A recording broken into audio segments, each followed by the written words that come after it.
Morning students. Today we will start our new chapter of stars. Basically this is fourth chapter, but we would say this is second chapter for us because two chapters are deleted.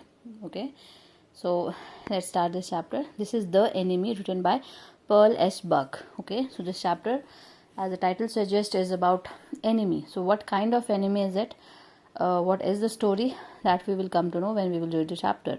So first of all, before you read, it is the time of World War.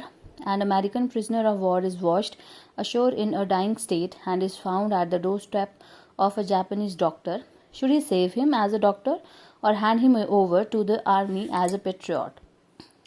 So now this description, this introduction tells us everything about the chapter, that this chapter is about the time of a world war, and there is an American prisoner who just came washed ashore in a dying state. Obviously he is dying, he is injured, and he is an American prisoner and he is found at the doorstep of Japanese doctor. So obviously this is American, he is a prisoner, so he is an enemy for this Japanese doctor. So now there is a dilemma here. So what he will do, the doctor would save his life as a doctor, or just as a patriot he would just surrender, hand him over to his army.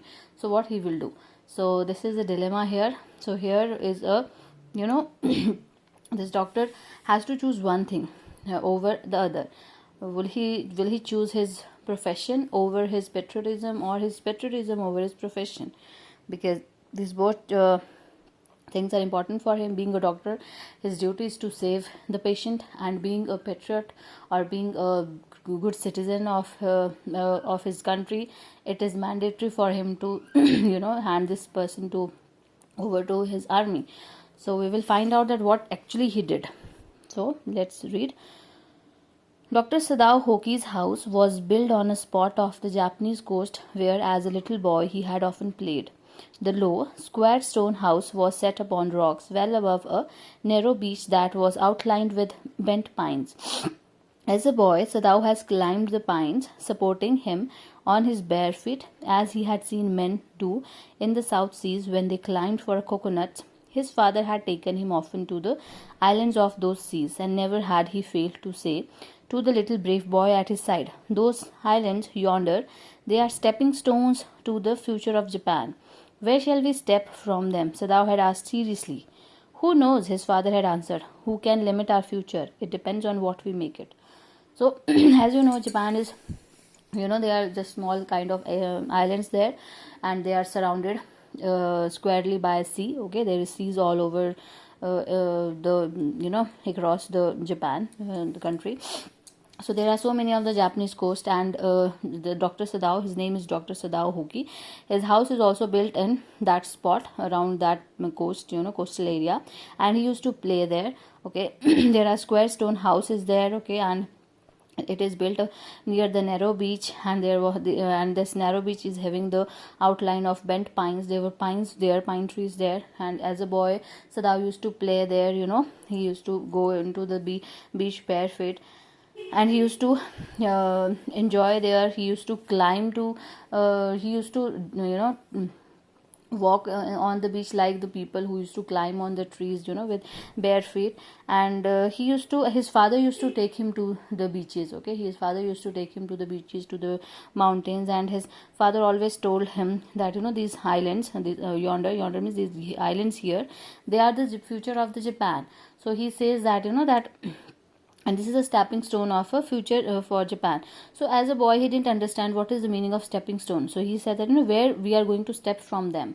So his father says that nobody knows, because we cannot limit our future. You can go anywhere from these stepping stones. So these are just the future of the Japan. You can go anywhere, wherever you like. So then what happened? Sadao had taken this into his mind, as he did everything his father said. His father, who never joked or played with him, but who spent infinite pains upon him, who was his only son. Sadao knew that his education was his father's chief concern. For this reason, he had been sent at 22 to America to learn all that could be learned of surgery and medicine. He had come back at 30, and before his father died, he had seen Sadao become famous not only as a surgeon but as a scientist, because he was perfecting a discovery which would render wounds entirely clean. He had not been sent abroad with the troops. Also, he knew there was some slight danger that the old general might need any operation for a condition for which he was now being treated medically, and for this possibility, Sadao was being kept in Japan. So what happened? Sadao, had taken everything very seriously, whatever is told by his father, and his father has never joked with him. He has taken his life very seriously. He has taken his son's future very seriously. Sadao was his only son, and he has done everything to provide best of everything to Sadao. Okay, and that was the reason that Sadao was sent when he was 22 to America to read everything he could read about medicine and all that things. So and when he came back, when he was the age of 30, he came back, and he was already a doctor, widely known doctor and a scientist. And his father was fortunate enough to look him to to watch his son have those steppings, to have steps of future with him. He was a great doctor, so his father was very proud of him, and before he died, he has seen his son stepping those stairs of success. So that was a great thing for him. And he was very great scientist, and he has never sent abroad with troops, because that was the time of a world war. So that there was a doctor with army every time. So he was not sent abroad, because he was very very good doctor. Why? Because he was needed there by an old general was there, and he used to trust Sadao only. So that was the reason that he was not sent abroad with troops. He used to stay there at Japan, because he was needed by this old general anytime. He was old and he was ill, so anytime he has to undergo the operation, so Sadao will be there for him every time. So that was the reason that he was not sent away. He was just working there with Japan government, and he was a very trusted doctor, I would say. So then what happened? Clouds were rising from the ocean now. The unexpected warmth of the past few days had at night drawn heavy fog from the cold waves. Sadao watched mists hide outline of a little island near the shore, and then come creeping up to the beach below the house. Wreathing around the pines, in a few minutes fog would be wrapped about the house too. Then he would go into the room where Hannah, his wife, would be waiting for him with the 2 children. So what was? There was a time of a fog, maybe it was winters, or maybe it was a time of a monsoon. So clouds were there, they were rising from the ocean, and there was an unexpected warmth there, and within a few minutes that whole area was engulfed by fog. There is a fog there because this is a small island, and it is near the shore. So sometimes what happened, this whole island is covered with fog, and suddenly it would become clear. Fog will just disappear within no minute. So that was the beautiful weather was there, and then just he would enjoy that weather, and he would go out inside the house, and then we come to know that he is having a wife. Her name is Hannah, and he is having 2 children. Okay, so he has a very beautiful family there, and he was living with his family. He is having a very great life ahead. So what happened? But at this moment, the door opened, and she looked out. A dark blue woolen Haori over her kimono. She came to him affectionately and put her arm through his as he stood, smiled and said nothing. He had met Hannah in America, but he had waited to fall in love with her until he was sure she was Japanese. His father would never have received her unless she had been pure in her race.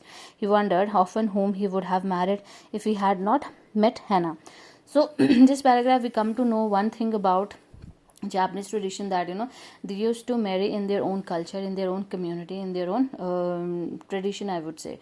So Sadao liked Hannah, but he just waited for to fall in love with her only when he come to know that she is Japanese.